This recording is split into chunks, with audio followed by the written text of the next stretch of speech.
오늘 말씀은 38년 된 병자의 치유 사건으로 우리가 익히 잘 알고 있는 그런 내용입니다. 아마 많이 들었습니다. 그러나 잘 안다는 생각이 때로는 말씀의 깊은 의미를 놓치게 만드는 그런 함정이 되기도 합니다. 오늘 이 말씀을 처음 듣는 것처럼 새롭게 대하시기를 바랍니다. 하나님의 말씀은 늘 새롭게 들려와야 돼요. 오늘 이 본문의 이야기는 실제로 일어난 역사적 사건입니다. 베데스다 연못은 1888년 예루살렘 발굽 작업에서 실제로 발견되었습니다. 5 행각의 구조도 확인되었고요. 그래서 성경의 기록이 정확했음이 고고학적으로 증명이 되었습니다. 지금도 성지순례를 가면 다 이렇게 볼 수가 있습니다. 우리가 읽은 이 이야기는 어떤 신화가 아닙니다. 그냥 사실이 아닌 것을 기록한 그런 이야기가 아닙니다. 2000년 전에 예루살렘에서 실제로 일어난 사건입니다. 그 사건 속에 오늘 우리를 향하신 하나님의 음성이 담겨져 있습니다.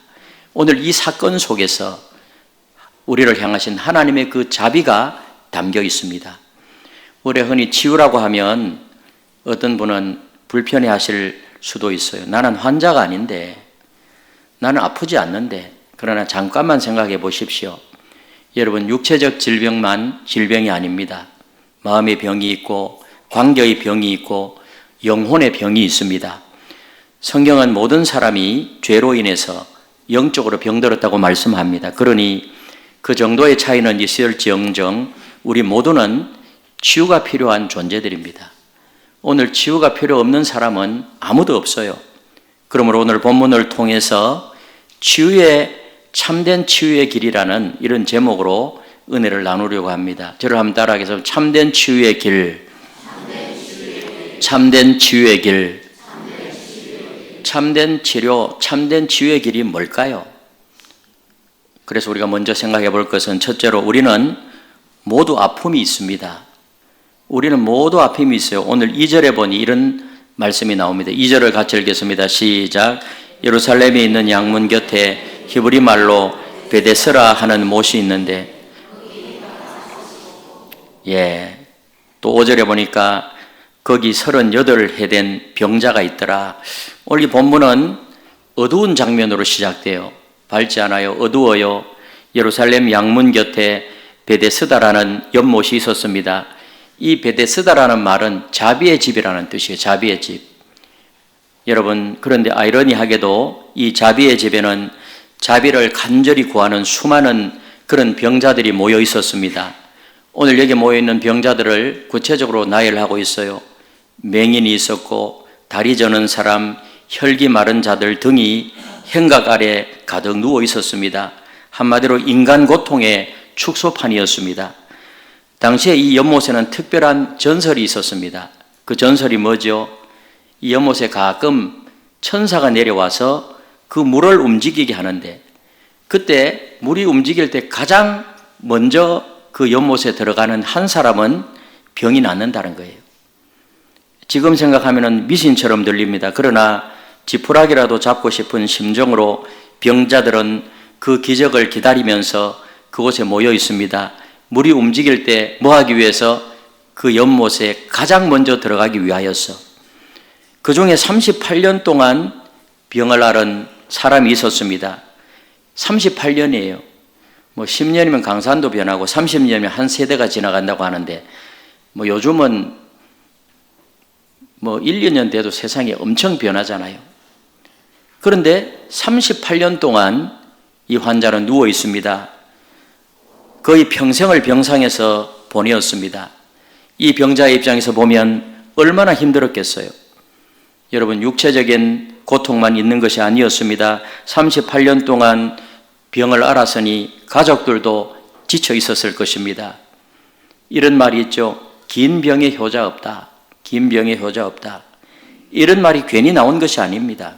물이 움직여도 그를 연못에 넣어줄 사람이 아무도 없었습니다. 이 사람은 완전히 혼자였습니다. 여러분, 육체적인 고통보다 더 큰 고통이 바로 외로움이에요. 외로움. 혼자 외로움. 베데스다 못가의 풍경은요, 오늘날 교회의 모습이기도 해요. 솔직히 말하면 교회 안에도 아픈 사람들이 참 많습니다. 육체적으로 아픈 분들이 많아요. 60이 넘어가면 한 가지 이상은 다 병이 있어요. 병원에 가서 한번 검사 한번 해보세요. 뭔가는 나와요. 하다못해 고지혈증이라도 나옵니다. 근데 요즘은 정신적으로 아픈 분들이 더 많아지고 있어요. 공황장애, 갑자기 숨이 막히고 심장이 막 터질 것 같은 그런 공포를 느낍니다. 어떤 사람은 우울증이 있어가지고요, 마음이 자꾸 침체가 돼요. 마음이 침체되면 기쁨이 사라져버려요. 어떤 사람은 불면증으로 이리 뒤척 저리 뒤척 밤새 천장만 바라봐요. 어떤 사람은 불안장애로 늘 초조하고 안절부절 못합니다. 또 어떤 사람은 신경증으로 고통을 당해요. 여러분, 이런 분들은 겉으로는 멀쩡해 보이지만 속으로는 매일 전쟁을 치르고 있습니다. 마음의 상처도 질병이에요. 어릴 때 부모에게서 사랑을 제대로 받지 못한 사람, 폭력적인 환경에서 자란 사람, 그리고 심하게 어떤 따돌림을 당했던 사람, 왕따 당했던 사람, 이런 상처들은 눈에 보이지 않지만은 평생 따라다니며 우리의 삶을 올가매어버립니다. 목회자요 상담자인 시멘즈라는 사람이 있어요. 시멘즈, 데이비드 A. 시멘즈. 이분이 쓴 책이 상한 감정의 치유라는 책인데, 우리 상담 쪽에서는 저분이 유명하고요. 상한 감정의 치유, 저 책은 아주 유명한 책입니다. 저도 읽어봤는데, 근데 여기에 보면은 존이라는 사람의 이야기가 나와요. 존이라는 사람. 그는 어릴 때부터 부모의 인정을 받고 싶어 했어요. 그래서 엄마를 도와가지고 식탁을 차리면은 항상 엄마는요, 스푼 위치가 잘못되었다. 또 다음에 또 차려가지고 스푼 제대로 놓으면은 반찬 위치가 잘못되었다. 계속 지적만 해요, 지적. 또 이 존이 아빠에게 인정을 받으려고 열심히 공부해서 모든 과목을 A학점을 받았어요. A학점. 여러분 자녀가 A학점을 받아오면은 여러분들 뭐라고 할래요? 근데 아빠가요, 요즘 선생들은 점수를 너무 후하게 준다 하면서 또 그렇게 이야기하는 거예요. 네가 잘해서 그런 게 아니야. 선생들이 너무 후하게 점수를 줘서 그래. 이런 식으로 이야기하는 거예요. 저는 그런 것들이 다 상처가 되었어요. 상처가. 근데 자라면서 상처가 되었지만은 이분이 또 신학을 해서 목사가 되었어요. 이번에는 교인들에게 인정을 받으려고요, 밤낮 일하다가 탈진해버려가지고 병원에 입원을 하고 목회도 제대로 못했다는 거예요. 여러분, 내면의 상처는 이렇게 무서운 겁니다. 이런 상처 주님을 만나게 되면 치유되는 역사가 일어나게 될 줄로 믿습니다. 그러나 가장 근본적인 질병은 영혼의 질병입니다. 죄의 문제. 여러분, 죄의 질병은 우리 눈에 보이지 않기 때문에 더 위험합니다. 많은 사람들이 자신에게 이 병이 있는 것조차도 모른 채 살아가요. 치유가 필요하다는 것도 모릅니다. 이것이 가장 큰 비극입니다. 이처럼 우리 모두에게는 아픔이 있습니다.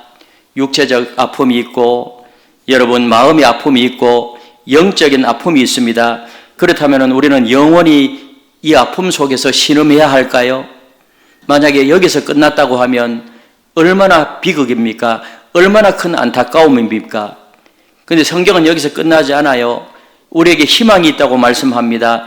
왜냐하면 치유자가 계시기 때문입니다. 치유의 주님이 계시기 때문입니다. 오늘 이 시간을 통해서 앞으로 계속해서 그분을 만나시기를 주님의 이름으로 축복합니다. 그래서 두 번째로 예수님만이 참된 치유자이십니다. 오늘 6절에 보니까 이렇게 말씀해요. 6절을 다 같이 읽겠습니다. 시작. 예수께서 그 누운 것을 보시고 병이 벌써 오랜된 줄 아시고 이르시되 내가 낫고자 하느냐. 명절이 되자 예수님은 예루살렘으로 올라갔습니다. 명절은요, 축하하고 축복하고 굉장히 기뻐하는 날입니다. 그리고 그날 예수님은 베드스다 목가를 찾았습니다. 여러분, 우린 여기서 은혜를 발견해야 됩니다. 사람들이 기뻐하고 잘 먹고 즐거워하는 명절에 예수님은 어디로 가셨나요? 가장 고통받는 곳, 가장 어두운 곳, 아무도 찾지 않는 곳을 찾아가셨습니다. 이것이 바로 예수님이에요. 이것이 하나님의 은혜입니다.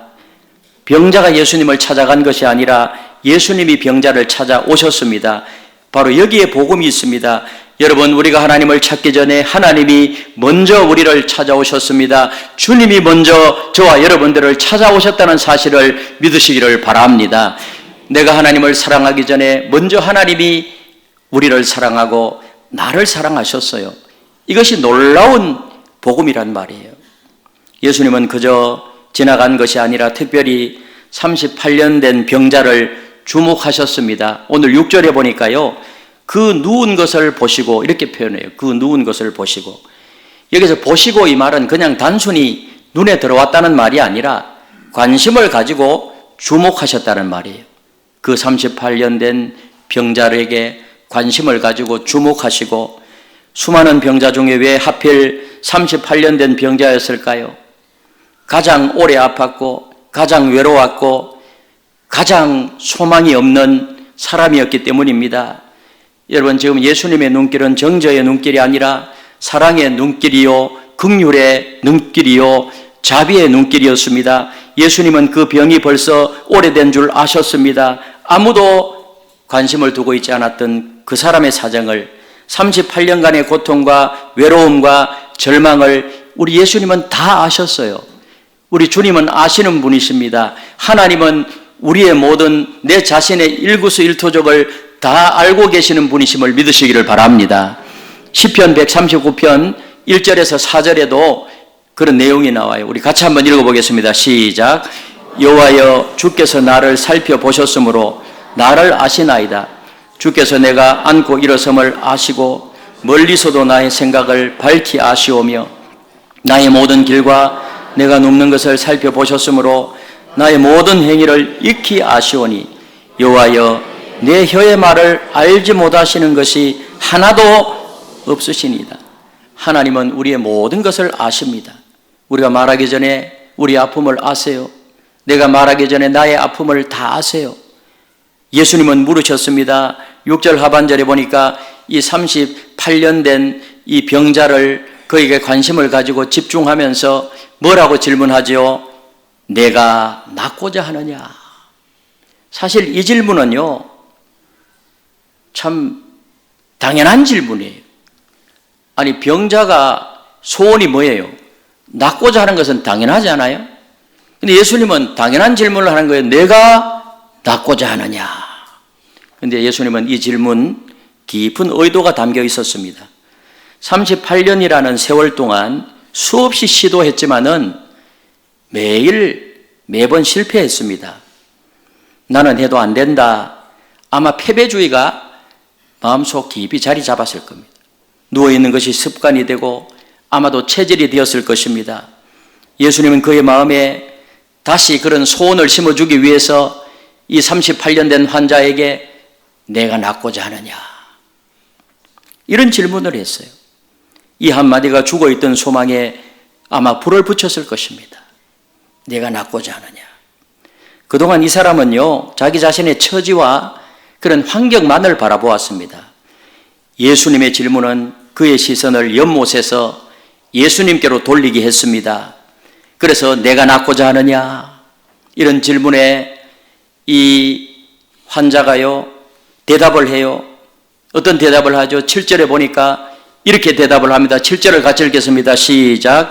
주여, 물이 움직일 때에 나를 못에 넣어주는 사람이 없어 내가 가는 동안에 다른 사람이 먼저 내려가나이다. 이 대답은 원망과 자기 연민이 가득해요. 나를 도와줄 사람이 없습니다. 다른 사람은 나보다 항상 먼저 그 연못에 들어갑니다. 근데 나는 항상 혼자고 나를 도와줄 사람이 아무도 없어요. 사람을 의지하고 환경을 탓하는 그런 마음이 드러나고 있지 않습니까? 이런 대답을 했을 때 예수님은 그를 책망하지 않았습니다. 대신 놀라운 말씀을 했어요. 아무도 나를 도와주는 사람이 없습니다. 이 환경 속에서 내가 먼저 저 물속으로 들어가는 이것은 도저히 안 됩니다. 지금까지 경험했습니다. 막 이렇게 참 탓하는 마음으로 이렇게 이야기를 했을 때 예수님은 더 놀라운 말씀을 하시는데 8절에 보니까 일어나 내 자리를 들고 걸어가라. 일어나 내 자리를 들고 걸어가라. 할렐루야. 뭐 이렇게 크게 말하지 않았을 겁니다. 예수님은 일어나 내 자리를 들고 걸어가라. 그 말이 굉장히 자비로운 음성, 사랑의 음성, 그런 음성으로 아마 예수님이 말씀하셨을 거예요. 여러분, 이 명령에는 예수님의 권능이 담겨 있었습니다. 연못에 들어가라는 것이 아닙니다. 다른 사람의 도움을 구하라는 것도 아니에요. 바로 여기에서 일어나라, 일어나 내 자리를 들고 걸어가라. 예수님은 그가 그냥 무기력하게 누워서 있는 그런 삶을 원치 않았어요. 일어나서 걷는 삶, 하나님을 기쁘시게 하고 다른 사람에게 복이 되는 그런 정상적인 삶을 살기를 원했습니다. 그래서 예수님은 일어나 내 자리를 들고 걸어가라. 여러분, 연못이 아니라 예수님을 바라보시기를 바랍니다. 환경이 아니라 예수님을 바라보시기를 바랍니다. 세상에 어떠한 것도 근본적인 치료자가 될 수가 없습니다. 때로는 돈도 안 돼요. 권력도 안 돼요. 사람도 안 됩니다. 오직 예수님만이 여호와 라파요 치료자 하나님이심을 믿으시기를 바랍니다. 이런 믿음이 필요한 것입니다. 그러므로 이런 상황 속에서 근본적인 치유는 예수님 앞에 나올 때만 가능합니다. 예수님만이, 하나님만이 참된 치료자가 되신다는 사실을 믿으시기를 바랍니다. 그분이 먼저 우리를 찾아오시고 우리의 아픔을 아시고 치유의 말씀을 선포하십니다. 그렇다면 우리는 어떻게 해야 할까요? 여러분, 치유는 절대로 저절로 일어나지 않습니다. 응답이 필요한데 바로 믿음의 순종이 필요한 줄로 믿습니다. 그래서 마지막 세 번째로 믿음의 순종이 치유를 완성합니다. 예수님의 말씀의 병자는 어떤 반응을 보였을까요? 오늘 9절을 보니까요, 그 사람이 곧 나아서 자리를 들고 걸어가니라. 그 사람이 곧 나아서 자리를 들고 걸어가니라. 여기에 곧이라는 이 단어를 주목해야 돼요. 즉시, 지체 없이 바로 이 말이에요. 예수님이 내 자리를 들고 일어나 걸어가라고 했을 때 즉시, 지체 없이, 이 믿음도 사실은 하나님이 준 거예요. 바로 순종했어요. 이것이 결정적이었습니다. 한 번의 순종이 38년간의 질병을 한순간에 끝내버렸어요. 여러분, 이 38년 된 병자 입장에서 순종하기가 쉬웠겠습니까? 예수님이 누구인지도 잘 모르잖아요. 38년간 걸어본 적이 없는 사람입니다. 38년 동안 이렇게 누워 있었다고 하면 아마 근육도 거의 다 빠졌을 거예요. 그렇지 않습니까? 다리에 힘도 없고 재활치료도 받지 않았습니다. 아마 상식적으로 보면 불가능했습니다. 만약 그가 이렇게 말했다면 어떨까요? 이렇게 말했다면, 주님, 선생님, 저는 걸어본 적이 없는데요. 물리치료 좀 받아야 하지 않을까요? 저를 좀 먼저 그렇게 말하지 마시고 물이 동할 때 먼저 저를 좀 저 연못에 넣어주시면 좋겠습니다. 이렇게 말했다고 하면 그것이 상식이에요. 그것이 합리적이에요. 그러나 이 병자는요, 자신의 형편을 생각하면서 주저하지 않았어요. 오직 예수님의 말씀에만 집중했고 즉시 순종해서 일어섰다는 겁니다. 여러분, 믿음도 하나님이 주셔야 그런 믿음이 일어나게 되는 줄로 믿습니다. 요한복음 5장 25절에서 예수님은 이렇게 말씀하셨습니다. 같이 한번 읽어보겠습니다. 시작. 죽은 자들이 하나님의 아들의 음성을 들을 때가 오나니 곧 이때라. 듣는 자는 살아나리라. 듣는 자는 살아나게 될 줄로 믿습니다. 여러분, 주님의 음성에는 생명이 있습니다. 하나님의 음성에는 생명이 있습니다. 그 음성을 듣고 순종할 때 능력이 임하게 됩니다. 믿음의 본질은 순종임을 믿으시기를 바랍니다. 예수님을 믿는다는 말은 예수님께 순종한다는 말이요, 말씀에 순종한다는 말이라는 사실을 믿으시기를 바랍니다. 그냥 믿는 것 아니잖아요. 순종해야 돼, 순종. 인도의 선교사 스텔리 존슨의 이야기입니다.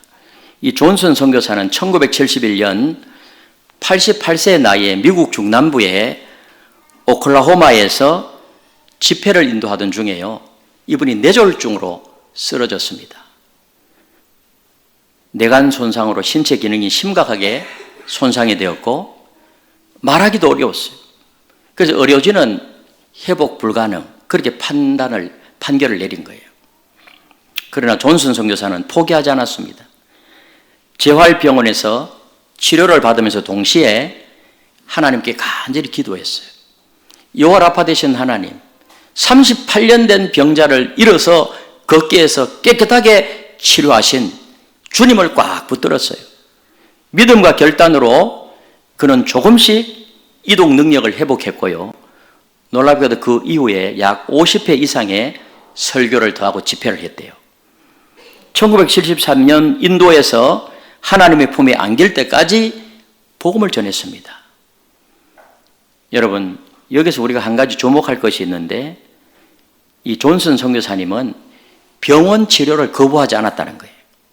의사의 처방을 따르면서 동시에 주님의 치유를 구했습니다. 이것이 바로 균형 잡힌 믿음이에요. 우리 치유에 대해서 우리는 언제나 균형 잡힌 시각을 가져야 돼요. 균형 잡힌 시각. 하나님의 일반 은총인 의사와 의술을 통해서도 하나님은 치유하신다는 사실입니다. 그래서 하나님은 과학을 발전시키고 의료기술을 발전시키고 좋은 약을 개발하게 하고, 이게 전부 다 하나님의 일반 은총으로 궁극적으로는 누가 치유하시는 것이죠? 치유의 도구로 하나님이 사용하시는 거예요. 성경은 그것을 잘 보여주는데 골로새 4장 14절에 보니까 사랑을 받는 의사 누가, 이런 표현이 나와요. 누가는 의사였고 누가복음을 썼잖아요, 사도행전과. 그리고 바울의 동역자였어요. 만약에 하나님이 의사를 부정적으로 보셨다면 누가가 바울과 함께 사역할 수 있었겠습니까? 다 하나님이 세웠다는 거예요. 예수님도 마가복음 2장 17절에서 이런 말씀을 해요. 유명한 말씀이죠. 같이 한번 읽어보겠습니다. 시작. 건강한 자에게는 의사가 쓸데없고 병든 자에게라야 쓸데있느니라. 우리 예수님도 의사의 필요성을 인정하고 강조했습니다. 그리고 디모데전서 5장 23절에서 사도 바울도 디모데에게 뭐라 그래요? 위장과 자주 나는 병을 위하여 포도주를 조금씩 쓰라. 여러분, 당시에 포도주는요, 약용으로도 사용되었어요. 약용으로도. 술 좋아하는 분들이요, 예수님도 포도주도 마시고 성찬식 할 때 또 사도 바울은 포도주 사용하라, 그래서 술 마셔도 된다, 이렇게 이야기했기 때문에 막 소주 한 병씩 들이키고, 성경 말고 그렇게 사용하면 안 됩니다. 바울은 디모데에게 기도만 해라, 이렇게 가르치지 않았어요. 어떻게 했죠? 적절한 치료를 병행하라, 그렇게 권면했습니다. 그러므로 여러분, 공황장애가 있으면 전문의를 찾아가세요. 불면증이 있고 신경증이 있고 폐쇄공포증이 있고 우울증이 있으면 여러분, 전문의를 찾아가요. 우울증이 심하면 약물 치료를 받아야 돼요. 이것은 불신앙이 아닙니다. 하나님이 주신 은혜의 수단을 사용하는 것입니다. 그러나 궁극적인 치유자는 하나님이시라는 거예요. 의사와 약은 하나님이 주신 도구입니다. 이것은 일반 은총입니다. 도구를 사용하되 도구를 완벽하게 의지해서는 안 돼요. 궁극적인 신뢰는 하나님께 두어야 될 줄로 믿습니다. 역대하 16장 12절에 아사왕 이야기가 나와요. 아사왕. 아사왕이 실수한 것이 뭔가 하면 같이 한번 읽어보겠습니다. 시작. 아사가 그의 왕이 제39년에 그의 발이 병들어 심하게 되었으나 병이 있을 때에도 여호와께 구하지 아니하고 의원들에게만 구하였더라. 이 아사 왕이요, 왕이 제39년에 발에 무슨 병이 들은 거예요. 그게 무슨 병인지는 몰라요. 근데 심하게 병이 들었다고 하니까 아마 걷기조차도 힘들었을 거예요. 그런데 아사가요, 여호와께 구하지 아니하고 의원들에게만 구하였더라. 의사의 손길만 구하였더라, 이 말이에요. 이 아사의 문제가요, 의사를 찾아간 것이 문제가 아니에요. 문제가 뭐죠? 하나님을 찾지 않는 것이 문제라는 거예요. 하나님을 찾지 않는 것이. 그러므로 균형 잡힌 치유의 길, 여러분 육체적, 정신적 질병이 있다면 전문적인 의료 도움을 받으시고요. 절대로 부끄러워하지 마시고, 그리고 동시에 뭐예요? 하나님을 의지하고 하나님을 간절히 붙잡고 하나님 앞에 기도하고, 아멘이십니까? 그렇게 병행하라는 거예요. 치유의 궁극적인 권능은 하나님께 있음을 고백해야 돼요. 말씀을 붙들고 하나님을 신뢰하고 의료적 치료와 영적 신뢰, 이 두 가지가 함께 가야 한다는 사실을 믿으시기를 바랍니다. 아멘.